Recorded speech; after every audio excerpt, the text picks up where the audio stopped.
Excellent.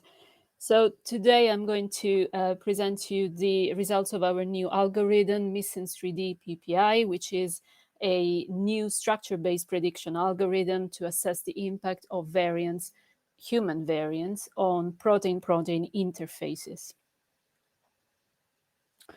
So in 2012, we and others demonstrated that the surface of proteins and the regions on the surfaces that are responsible for the interaction between two proteins, what we call protein interfaces, are enriched in disease-causing variants.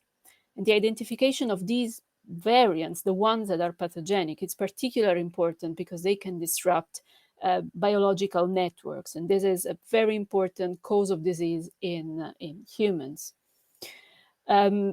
Variants at interfaces are not very well predicted by the commonly used predictors that we have, like SIFT, Polyphen, CAD, and this came out in a recent analysis that was recently published. 3D protein structural data enable one to investigate the effect of genetic variants at atomic level, and so they can provide that mechanistics insights that that we just sorry heard. to interrupt. Your slides are not changing. Can you go to presenter mode? Yep. And then click share, and then click share entire screen. Okay.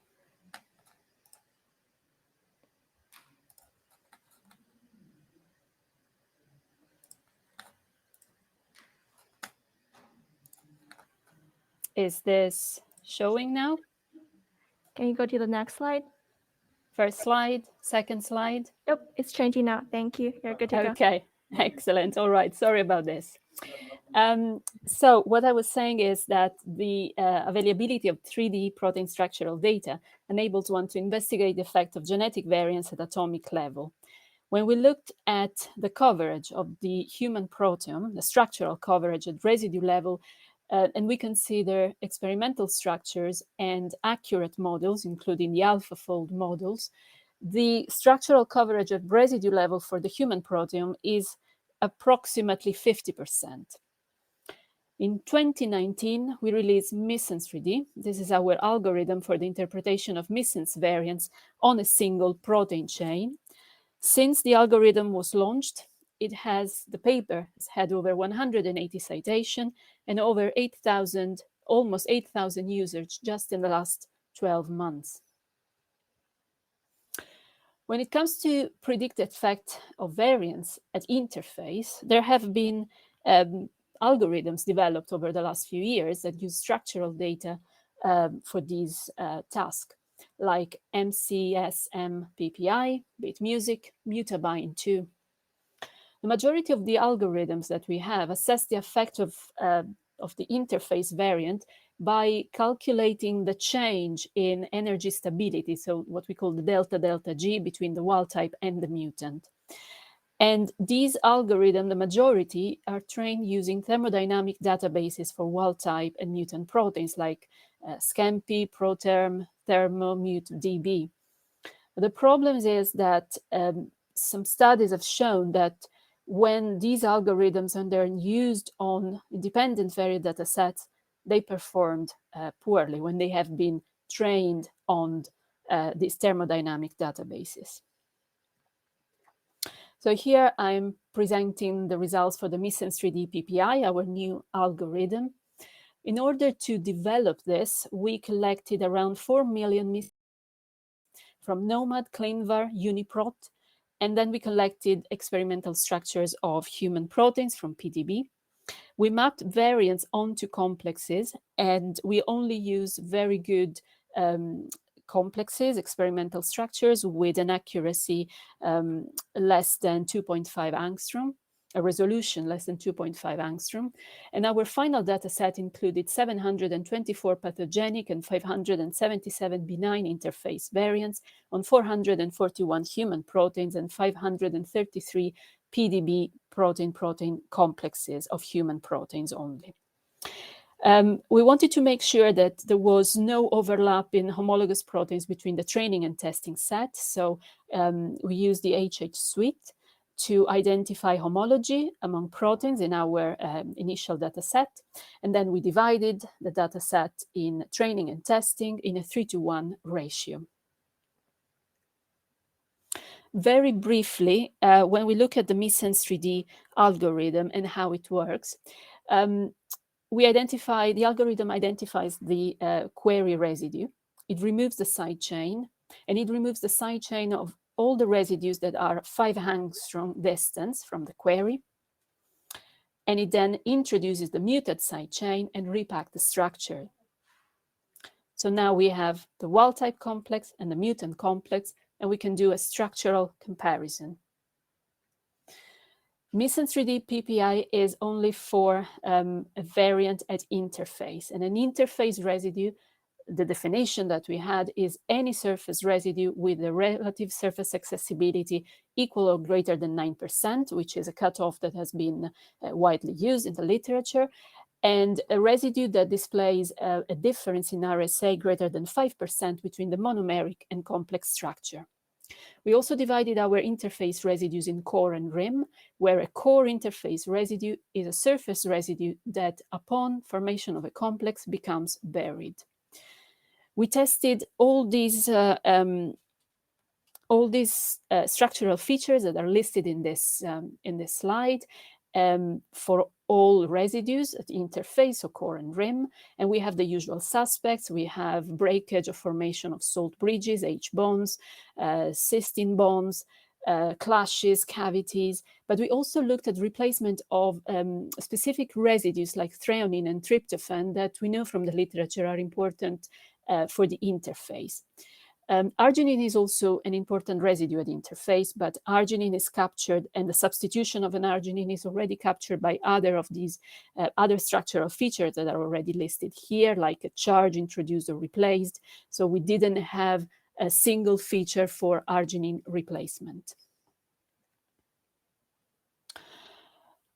From the data from the training set, it was decided that only a few features should be calculated at core residues. And these are the final results on our testing set. The accuracy of the Missense3D-PPI, 56%, with a sensitivity of 42% and a specificity of 78%. We then compared Missense3D-PPI with the Missense3D algorithm, which is just for the single chain. And of course, the Missense3D-PPI for variance at interface outperforms Missense3D. Accuracy jumps from 42 to 56, but in particular is the sensitivity that jumps from 8% to 42%. We then compared Missense3D-PPI with other algorithm, and we showed that, at least on our test set, Missense3D-PPI performs better compared to MCSM-PPI2 and BitMusic, and performs similarly to MutaBind2. Our new algorithm will have a dedicated web interface that runs on the fly, and the users can use. The input page looks like this. The user needs to input a UniProt ID, a PDB code, or a structure.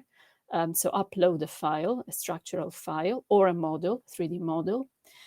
Select the chain, specify the residue that needs to be mutated, the wild type and mutant residue. And the output page, the result page from Missense3D-PPI looks like this. It gives a detailed description of the type of damage that is identified on the interface residue. There is also a JSMall tool that allows to look at the structure, look at the particular residue, wild type and mutant on the structure, and play with the figure, for example, in order to generate the best possible figure for a manuscript or a presentation. This is under construction, but it will be very soon available. And so, in conclusion, protein-protein interfaces are enriched in disease-causing variants. And we have developed the Missense3D-PPI to predict the structural effect of variants on biological complexes. We have demonstrated that for the analysis of interface variants, Missense3D-PPI outperforms our previous algorithm, Missense3D, which is for the single protein chain. And we have also showed that, at least on our testing set, our new algorithm, Missense3D-PPI, performs better than other energy-based algorithms for interface variant prediction, and it will soon be available from this link.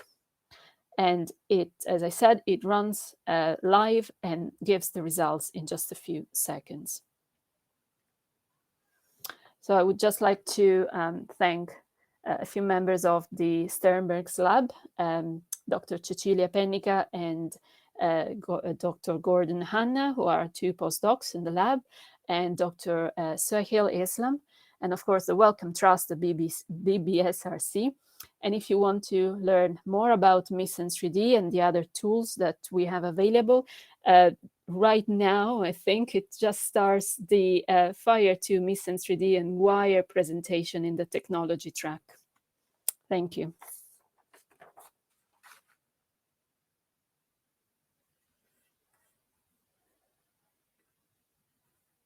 Just for the sake of time. Hi, Alessia. Thanks for your talk. Hi. I have a quick question. Since you're not accounting for flexibility of the backbone, would you expect different performance for mutations in secondary structure positions as compared to loops? Thank you. Yes, good question. Yes, so the backbone is rigid. We use Squirrel to replace the mutant side chain, but the actual backbone doesn't really change. We look at changes in secondary structure. So for example, if there is the insertion of a prolin in a disallowed sci-fi angle, that would be picked up by the Missense3D algorithm. Loops are, of course, very difficult to predict. We all know that because of the intrinsic flexibility of a loop. So it's a very interesting question. It's a challenging one to address.